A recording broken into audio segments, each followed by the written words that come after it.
what basically up until recently, and still, if I'm being honest, kind of pulling back the curtain, still in some circles, there's this conversation about why men are failing therapy, right? Mm, But what the conversation is now with me and some of my colleagues, it's more about like how are we as an industry failing men, right? How are we failing to attract men? How are we failing to speak the male language? Because I'm sure you've talked about it tons in this podcast, so I won't waste your time with it. But the stats are out of control, right? Men commit suicide 3 times more than women.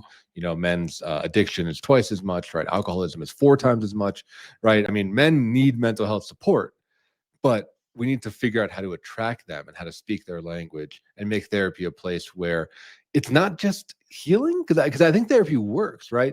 But that it is respectful, right? It's based on respect. I think a lot of men struggle going to therapy because they don't want to be a victim. They don't want to feel like they're just complaining about the past, or they're just complaining about their wife or their partner, right? And nothing's getting done. I think to your point, Jason, right? A lot of men, we want to do something. We want to be the hero in our lives. We want to face those demons. We don't just want to sit and cry alone on a couch.